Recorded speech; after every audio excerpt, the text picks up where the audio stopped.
दोस्तों, कैसे हो आप सभी। हमने कल चंद्रवंश के बारे में शुरुआत करी थी और उत्तराखंड इतिहास को पहचानते हुए जानने का प्रयास करा था और बात करी थी सोमचंद के बारे में। आज उसी से आगे बढ़ते हुए पहले मैं बात करूंगा बच्चों, आप जानते हो सोमचंद के बारे में दो बातें हैं कि भाई एक तो 1025 से लेकर के 1046 तक इसने यहाँ पर शासन किया और दूसरी किताबों में, कुछ किताबों में दिया हुआ है कि 700 से लेकर के 721 तक इसने हमारे उत्तराखंड राज्य पर शासन किया, उत्तराखंड के कुमाऊं राज्य पर शासन किया। खैर, ज्यादातर किताबों के अकॉर्डिंग या ज्यादातर राइटरों के अकॉर्डिंग 700 से 721 तक का जो है वो इसने शासन को दर्शाया गया है। तो उसी के आधार पर बच्चों आगे के जितने भी राजा हैं उसी के आधार पर हम बात करते हैं, क्योंकि हमें जो एग्जाम है वो एग्जाम के दृष्टिकोण से या यूं कह लीजिए कि आयोग जो हमें नंबर देगा, नंबर प्रोवाइड कराएगा, वो 700 या 721 वाला जो 700 की रेंज वाला जो ये आपको इसका जो साम्राज्य दिखाई दे रहा है इसके आधार पर नंबर आवंटित करेगा। तो हमें उसी को ज्यादा तवज्जो देनी है, उसी पर ज्यादा ध्यान देना है। बट अगर फिर भी आपके एग्जाम में 4 ऑप्शन जो होते हैं उन चारों ऑप्शनों में से सपोज करें कि आपके पास 700 वाला कोई भी ऑप्शन नहीं है, ये वाला कोई भी ऑप्शन नहीं है और सब 1000 के 1025, 1046 कुछ इस टाइप के ऑप्शन अगर आपको दे रखे होते हैं तो आप फिर बेझिझक होकर के 1025 वाले पर या 1000 वाले पर आप टिक लगा सकते हैं। बच्चों इस बात पे आपको ध्यान देना है। चलिए आगे की बात करते हैं। इसके बाद तो बच्चों सोमचंद के बाद आत्मचंद, जो कि इसका लड़का था, कहा जाता है कि इसके बारे में ज्यादा कुछ चर्चाएं हैं नहीं, इसने कुछ ज्यादा अच्छे काम किए नहीं है। 721 से लेकर के 740 तक ये उत्तराखंड के कुमाऊं राज्य पर शासन करता रहा। इसके बारे में सिर्फ बच्चों एक ही बात है, इसको कत्यूरों का भांजा कहा जाता है और उसके पीछे का कारण यह है बच्चों, आप जानते हो जो सोमचंद है उसने कत्यूरी राजवंश के, जो मैंने कल आपको बताया था कि कत्यूरियों की जो रानी थी, कत्यूरियों की जो लड़की थी उससे शादी करी थी। तो कत्यूरियों का ये देखा जाए तो क्या था, कत्यूरियों का ये भांजा कहलाएगा, इसलिए ये आत्मचंद कत्यूरियों का भांजा कहलाएगा। या फिर यूं कह दीजिए कि सोमचंद की जो कत्यूरी बीवी थी उसका ये बेटा था।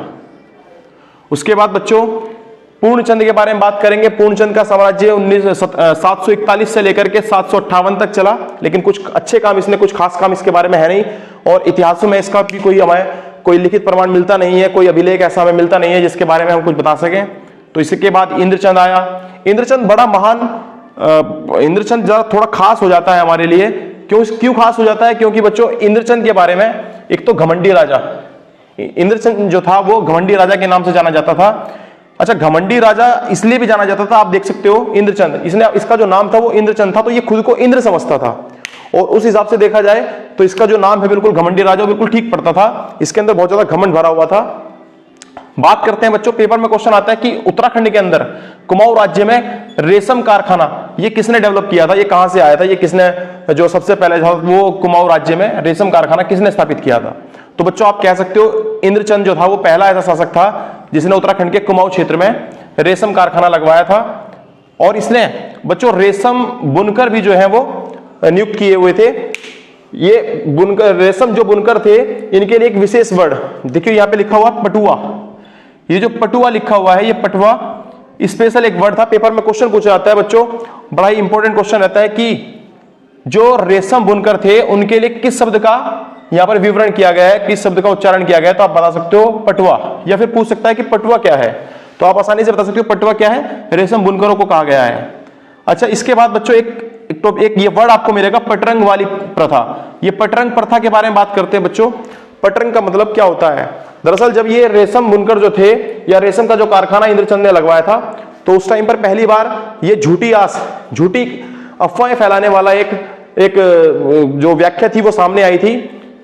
इनका, इंद्रचंद का कहना था कि भाई अगर रेशम के बारे में, रेशम के उत्पादन को बढ़ाना है, रेशम के उत्पादन को बढ़ाने के लिए झूठी अफवाहें जो है वो फैलानी होंगी।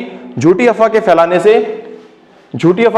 से जो रेशम का उत्पादन है वो अधिक मात्रा में होता है, ऐसा इंद्रचंद का कहना था।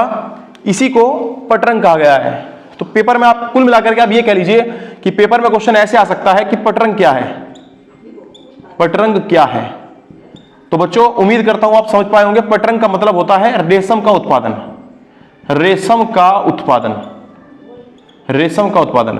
बात करते हैं रेशम के उत्पादन से कि भाई रेशम के उत्पादन को क्या कहा जाता है, रेशम के उत्पादन का संबंध किससे है? तो आप बताओगे, पेपर में जो ऑप्शन आपको मिलेंगे उसमें लिखा हुआ होगा कहीं ना कहीं पे पटरंग। तो आप समझ जाओगे कि पटरंग जो है वो रेशम के उत्पादन की से संबंधित एक वर्ड है, इसको आपको ध्यान रखना है। अच्छा, उसके बाद बच्चों आप बात करते हैं वीना चंद के बारे में। ये वीना चंद बच्चों, वीना चंद के बारे में ज्यादा तथ्य नहीं है, लेकिन जितनी तथ्य हैं वो बड़ा ही इंपॉर्टेंट है। पेपर में क्वेश्चन आता है कि भोग विलासी राजा किसको कहा गया है, चंदों में भोग विलासी राजा किसको कहा गया है। तो बच्चों मैं आपको बताना चाहूंगा, भोग विलासी राजा वीना चंद को कहा गया है। इसी के समय पर, यही वो राजा था जिसके समय पर दोबारा से अगेन फिर से जो दूसरे साम्राज्य थे उन्होंने अपना जो है वो अपनी स्थापना कर ली, या फिर यूं कह लीजिए उनका जो है, या फिर चंदों का ये यहां से दोबारा से क्या हो चुका था, पतन हो चुका था। और उस टाइम पर कुमाऊं पर खसों का कब्जा आ गया था। तो ये आपको ध्यान देना है बच्चों। और खस शासन जो था लगभग 200 साल तक चला। उसके बाद खस शासन उत्तराखंड में कितने सालों तक चला, ये क्वेश्चन पेपर में पूछा गया है। तो लगभग 200 सालों तक। कई बार ये भी पूछा जाता है कि पहला शासक कौन था, या खस साम्राज्य की स्थापना करने वाला, या खस का संस्थापक कौन था। तो बच्चों आपको ध्यान देना है बीजड़। बीजड़ के बारे में ऐसा कहा जाता है कि बीजड़ की वीना चंद के साथ में यहाँ पर, कि इसके साथ में यहाँ पर युद्ध हुआ था इसका, और युद्ध में बीजड़ ने वीना चंद को हरा दिया था। और हराने के बाद यहाँ पर खसों का क्या आ गया था, साम्राज्य आ गया था। ज्यादा बात ना करते हुए इसके सिर्फ अंतिम शासक के बारे में बात करते हैं। अगर खसों का अंतिम शासक आपसे पूछता है तो आप बता सकते हो अंतिम शासक कौन था। अंतिम शासक बच्चों आपका सोपाल था, सोपाल। चलिए, इसके बाद बच्चों ये सब निपटा। 200 साल तक लगभग फिर से खसों ने राज किया। और उसके बाद फिर से वीरचंद, चंदों में वीरचंद 1065 से लेकर के 1080 तक ये शासन किया इसने। वीरचंद ने फिर से चंद वंश में, कुमाऊं के अंदर चंद वंश की फिर से स्थापना कर दी। और इसका जो सेनापति था उसका नाम था श्रीसोन खड़ायन। ये बड़ा इंपॉर्टेंट क्वेश्चन यहां से बन करके आता है बच्चों। यूकेपीएससी जब भी क्वेश्चन पूछता है तो उसके क्वेश्चनों में कुछ ना कुछ अलग रहता है और थोड़े डीपली क्वेश्चन पूछता है बच्चों।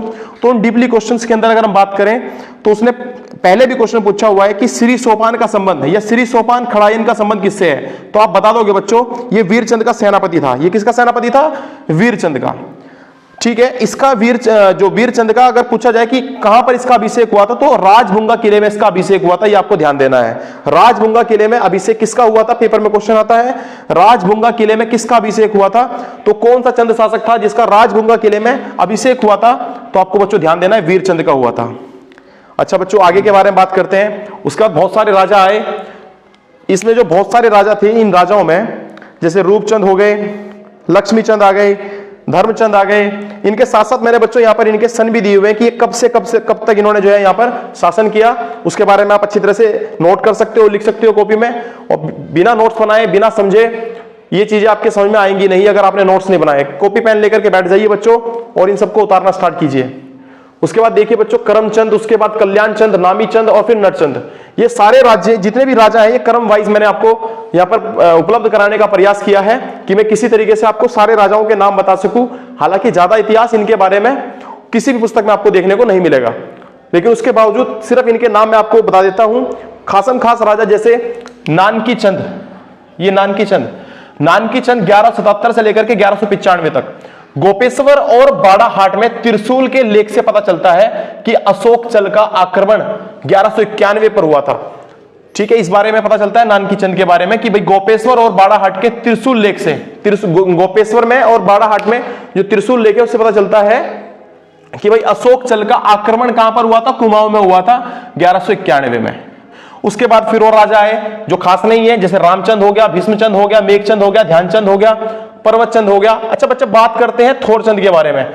जब बात थोरचंद की आती है तो थोरचंद के बारे में बताना थोड़ा जरूरी इसलिए हो जाता है क्योंकि मैंने जो आपको कल बताया था कि थोहरचंद व सोमचंद, उत्तराखंड के अंदर बहुत सारे जो लेखक हैं वो इन दोनों के बीच में ही उत्तराखंड में चंदों के सही संस्थापक के बारे में, इन्हीं दोनों के बारे में मतभेद चलते हैं। कुछ लोगों का, कुछ राइटरों का ये कहना है, कुछ लेखकों का कहना यह है कि सोमचंद ने चंद वंश की उत्पत्ति की थी और कुछ ने बताया है कि भाई थोरचंद ने जो है वो चंदों की उत्पत्ति की थी। अच्छा, लेकिन अगर आप देखें यहां पर स्पष्ट है कि 25 हो गया तो 24 और 23वें नंबर का अगर राजा पूछा जाए तो 23वें नंबर का राजा कौन था? थोरचंद था। लेकिन उत्तराखंड के इतिहास में इसको कई किताबों में पहले नंबर का राजा भी बताया गया है चंदों का। उसके बाद कल्याणचंद सेकंड आए, इसके बारे में ज्यादा तथ्य मौजूद नहीं है। लेकिन उसके बाद त्रिलोकचंद के बारे में यह ध्यान रखना, छकाता परगना जीता। किसने जीता था? नैनीताल के अंदर छकाता परगना किसने जीता था बच्चों? त्रिलोकचंद ने। यह भी बड़ा इंपॉर्टेंट फैक्ट है कि छकाता परगना को जीतने वाला राजा, छकाता परगना को जीतने वाला राजा कौन था? तो आप बताओगे बच्चों त्रिलोकचंद। अच्छा, भीमताल में किले का निर्माण किसने करवाया था? भीमताल के अंदर किले का निर्माण किसने करवाया था बच्चों? तो भीमताल के अंदर किले का निर्माण किसने कराया था? त्रिलोकचंद ने। ये बात भी आपको दिमाग के अंदर बैठा के रखनी है बच्चों। ठीक है, इतने राजा मेरे ख्याल से आपके अच्छी तरह से स्पष्ट हो गए होंगे। और ये इसके बाद आगे की बात करते हैं। देखिए, डमरूचंद, फिर आए धर्मचंद्र, फिर अभयचंद्र। अच्छा, अभयचंद के बारे में यह है, ये पहला चंद शासक जिसने अपने अभिलेख का उत्कीर्ण करवाया था। अच्छा, ये क्वेश्चन भी बड़ा इंपॉर्टेंट है, पेपर में पूछा जा सकता है कि उत्तराखंड के चंद वंश में उस शासक का नाम बताइए जिसने अपने अभिलेख उत्कीर्ण करवाए थे। तो आप क्या बताओगे बच्चों? अभयचंद ने। अभयचंद, इसका कार्यकाल कहां से कब तक रहा? 1344 से लेकर के 1374 तक। यह भी आपको ध्यान रखना है बच्चों। उसके बाद बच्चों, चंद्रवंश का सबसे महान शासक, या फिर यूं कह लीजिए सबसे जरूरी शासक जिसके बारे में पढ़ना बहुत जरूरी हो जाता है, वो थे ज्ञानचंद। ज्ञानचंद को गरुड़ की उपाधि, ये पेपर में कई बार क्वेश्चन पूछा गया है कि ज्ञानचंद को गरुड़ की उपाधि किसने दी थी? तो ज्ञानचंद को गरुड़ की उपाधि किसने दी थी बच्चों? ये दी थी फिरोज तुगलक ने। किसने दी थी? फिरोज तुगलक ने। देखो स्पष्ट यहां लिखा हुआ है, सबसे अधिक वर्षों तक राज करने वाले राजा का नाम अगर पूछ लिया जाए तो यहां से आप देख सकते हो 1374 से लेकर के 1419 तक, लगभग 45 साल तक इसने उत्तराखंड के कुमाऊं राज्य पर, कुमाऊं मंडल पर क्या किया है? शासन किया है। और उसके बाद आप बच्चों देखिए, दिल्ली जाकर के, ये दिल्ली गया, दिल्ली में उस टाइम पर दिल्ली की गद्दी पर फिरोज तुगलक उस टाइम पर क्या थे? विराजमान थे। उनका वहां पर शासन चल रहा था। ये दिल्ली में जाकर के उनके लिए बहुत महंगे महंगे गिफ्ट लेकर के गया, और गिफ्ट ले जाकर के इसने वहां से बात करी उनसे, और उसके बाद फिरोज तुगलक के सामने इसने गरुड़ को, उड़ते हुए गरुड़ को अपने तीर से नीचे गिरा दिया था। और तब से लेकर के फिरोज तुगलक ने इसको गरुड़ की उपाधि दे दी थी। तो ये आपको ध्यान रखना है। इसका जो राज्य चिन्ह था वो भी क्या था? गरुड़ था। इसके सेनापति के बारे में बात करते हैं बच्चों। इसके सेनापति का नाम था नीलू कठायत। और ये जो है वो आपका देखिए कुमैया खिल्लत की उपाधि इसको मिली थी। पेपर में क्वेश्चन पूछा जाता है कि नीलू कठायत कौन था? नीलू कठायत। तो आप बता दोगे बच्चों, नीलू कठायत जो था वो कौन था? ज्ञानचंद के यहाँ पर सेनापति था। ज्ञानचंद के सेनापति का नाम कई बार पेपर में पूछा गया है। ज्ञानचंद के सेनापति का नाम क्या था बच्चों? नीलू कठायत। ये पूछ लेता है कि इसको कुमैया की जो कुमैया खिल्लत है उसकी उपाधि किसने दी थी? तो आप बताओगे ज्ञानचंद ने इसको कुमैया खिल्लत की उपाधि दी थी बच्चों। तो हमने आज जो आपको बताया, यहां से देखिए मैंने आपको आत्मचंद से पढ़ाना शुरू किया था, और 2 नंबर से लेकर के हमने ये 29 नंबर तक के चंद वंश के जितने भी शासक थे, महत्वपूर्ण शासक, उनके बारे में जितने भी हम डिस्कस कर सकते थे वो हमने किया है। बाकी के शासकों के बारे में हम कल बात करेंगे, और आने वाली वीडियो में आप बाकी सभी को अच्छी तरह से देखते रहें। उम्मीद करता हूं आपको ये वीडियो पसंद आ रही होगी, और अगर आपको मेरी वीडियो पसंद आती है तो बच्चों चैनल को सब्सक्राइब जरूर करें, उससे मुझे मोटिवेशन मिलेगा, और उसके बाद बच्चों हम और भी अच्छी तरह से वीडियो बनाने का प्रयास करेंगे।